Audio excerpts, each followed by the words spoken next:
Graça e paz, meus amados, sejam bem-vindos ao terceiro dia dos nossos 30 dias para viver.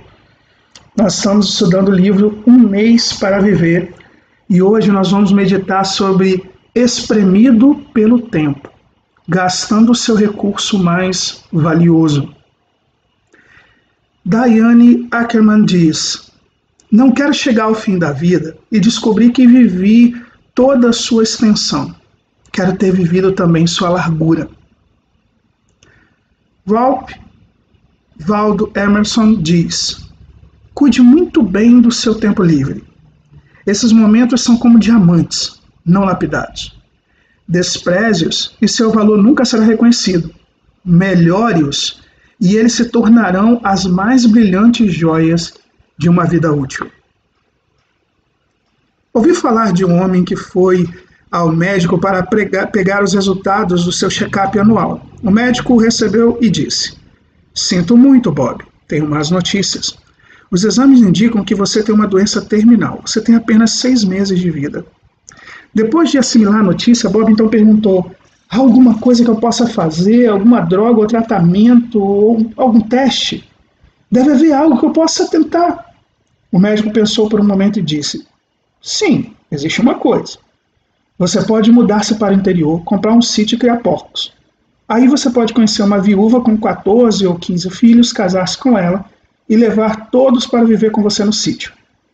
Bob olhou confuso para o médico e disse: isso vai me ajudar a viver mais? E o médico disse: não, mas esses serão os 6 meses mais longos da sua vida. Você pode até rir dessa piada infame, mas acho que ela ilustra um princípio vital aplicável à nossa relação com o tempo. Pode ser que para você os últimos 6 meses pareçam muito longos por não ter energia nem paixão suficiente para viver a vida. Talvez seja simplesmente desinteressado, indiferente e descontente, questionando se é apenas isso que a vida tem a oferecer. Muitas pessoas já passaram por períodos da vida em que o tempo parece se arrastar. Olhamos para o relógio, desejamos que os segundos passem logo mais rápido. Em contrapartida, você com certeza se lembra de períodos em que as horas voaram. Pense naquelas ocasiões em que perdeu a noção do tempo e se sentiu totalmente envolvido pelo momento, imerso nas atividades que estava realizando ou feliz por desfrutar a companhia de algumas pessoas. O que diferencia os dois momentos? Por que alguns dias parecem muito significativos e outros não? Como podemos envolver-nos plenamente com o presente sem nos deixar prender pelo passado ou ficar paralisado diante do futuro? Para responder a essas perguntas, avalie como você veria o tempo de outra maneira se soubesse que o seu último dia de vida está apenas algumas páginas adiante. Se soubesse que tem apenas 1 mês para viver, certamente os minutos, as horas e os dias restantes se tornariam um bem mais precioso. Tal como um bilionário que de repente descobre que ficou pobre e lhe sobraram apenas algumas notas, você logo deixaria de pensar que seu tempo é eterno e se concentraria na melhor maneira de gastar cada minuto. Seu desejo é que cada um desses momentos fosse rico em alegria, significado e investimento em outras pessoas. Espremido pelo tempo. Se os dias fossem previamente numerados, a maioria das pessoas gastaria o tempo de forma zelosa e determinada. Eu não encontrei ninguém ciente de que seus dias estavam no fim que quisesse assistir a reprises de programas de TV. Ou ficar mais tempo organizando pastas do disco rígido do computador. Não estou dizendo que essas coisas são ruins, ok? De fato, tarefas e responsabilidades corriqueiras são parte da vida diária. Mas se eu soubesse que tem apenas 1 mês para viver, suspeito que a maioria das pessoas entenderia com absoluta clareza como priorizar o seu tempo. Certamente as tarefas e as responsabilidades diárias precisam de atenção, mas até mesmo essas podem estar conectadas a objetivos maiores.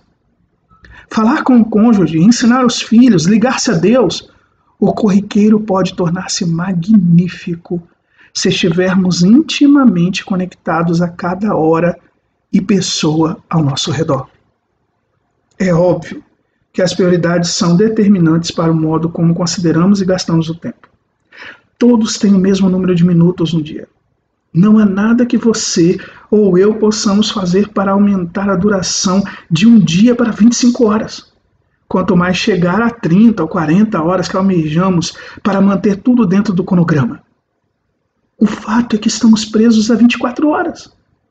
O modo como você investe essas horas, porém, pode determinar a diferença entre o senso de realização, por saber que está fazendo exatamente aquilo para o qual foi criado, ou de arrependimento.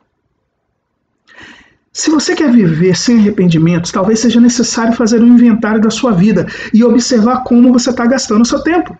Melhor ainda, faça uma análise do tipo custo-benefício de seu tempo, para descobrir se a maneira como passa os seus dias produz o que você deseja. Jack Groppel, notável consultor de muitos atletas profissionais, celebridades e executivos, diz que o gerenciamento do tempo é, na verdade, o gerenciamento de energia. Concordo plenamente com ele. É possível multiplicar o tempo administrando o uso diário da energia. Se considerarmos que o tempo é um presente valioso a ser usado, haverá maior responsabilidade de tentarmos com grande motivação otimizá-lo. É quase como uma lei natural da física. Quando aumentamos a energia e o grau de envolvimento, multiplicamos o tempo. É por isso que alguém pode trabalhar 18 horas por dia e ainda assim não ser suficiente. Provavelmente o excesso de horas será apenas prejudicial, porque a pessoa perde a criatividade e a saúde, e no fim das contas acaba com desgaste físico e emocional. É senso comum que o vício no trabalho tem raízes no mau gerenciamento da energia. Em muitos aspectos, isso resume ao contraste entre quantidade de vida, quanto tempo você vai viver, versus qualidade de vida, como você vai viver. Não se trata de aprender a adicionar anos à vida, mas de acrescentar vida a esses anos. Vale a pena você refletir no seguinte: o que mais consome seu tempo diariamente? Seja mais específico em sua resposta. Muitos dizem que o trabalho consome a maior parte das horas do dia, mas faça uma subdivisão. O que exatamente consome seu tempo de trabalho? Que importância tem essa atividade? Quanto é satisfatória? Quanto tempo do dia você passa fazendo somente aquilo que faz melhor? O teste do tempo. Muitos de nós, incluindo eu, desperdiçamos tempo. Com frequência usamos aquela palavra que começa com a letra O. Somos realmente muito ocupados. Você consegue lembrar a última vez em que perguntou a um amigo ou uma amiga como estava e ouviu: muito bem, está tudo tranquilo, tenho tempo de sobra para fazer tudo o que eu quero e ainda consigo passar tempo de qualidade com a minha família e meus amigos. Todos nós trabalhamos muito, temos boas intenções e aprendemos alguns hábitos, algumas técnicas de gerenciamento de tempo que trazem melhorias limitadas, mas todas deixam pouco espaço para relacionamentos. Entramos na onda do sucesso, mas à medida que ela aumenta seu ritmo, simplesmente não sabemos como fazê-la parar. O tempo desperdiçado não pode ser recuperado. Assim que uma hora, um minuto ou um momento tenham passado, eles se foram para sempre. Contudo, podemos redimir o tempo restante que temos. Podemos reconsiderar o propósito concedido por Deus e o legado eterno que queremos deixar e permitir que ambos determinem nossa agenda futura. Como que nós podemos redirecionar o foco? A única maneira de você e eu conseguirmos extrair o máximo do tempo restante é gastar cada dia da maneira que deixamos atrás de nós. Um legado digno. Em sua carta à igreja de Corinto, Paulo então escreveu: como operadores que somos nessa obra com vocês, imploramos que vocês não desperdicem nem um pouco dessa maravilhosa vida que Deus nos deu. 2 Coríntios 6:1, versão A Mensagem. Ele queria dizer: não desperdice seu tempo, porque ele é sua vida. Se desperdiçar seu tempo, estará desperdiçando sua vida. Para usarmos nosso tempo de modo que deixemos uma marca duradoura aqui, precisamos passar pelo teste da eficiência. Richard Koch, autor do best-seller O Princípio 80-20, fez um estudo com muitas empresas e indivíduos bem-sucedidos e chegou à seguinte conclusão: para a maioria das empresas, 20% das atividades produz 80% dos resultados. Assim, um total de 20% das suas atividades produz 80% dos seus lucros. O mesmo princípio, segundo o autor, se aplica a pessoas, ou seja, 20% daquilo que você faz produz 80% dos seus resultados. 20% do que você faz na sua vida produz 80% da sua felicidade. 20% das pessoas com as quais você mantém contato produzem 80% da sua alegria nos relacionamentos. Basicamente, 20% do que você faz produz a maior parte dos resultados da sua vida. 80% do que você faz, na maioria das vezes, é tempo desperdiçado. Muitas pessoas, por exemplo, assistem a televisão demais. Novos estudos mostram que passar mais de 20 horas por semana diante da televisão pode levar a uma depressão leve. Depressão. Portanto, essa prática não é muito produtiva, nem resulta em muita felicidade, o que a transforma em tempo desperdiçado. Se você passar mais tempo nas áreas que lhe trazem melhores resultados e menos tempo em buscas ineficazes, realizará muito mais fazendo muito menos. Então reflita comigo.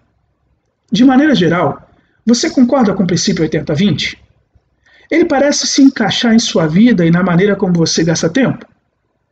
Quais as atividades de sua vida você qualificaria como desperdício de tempo?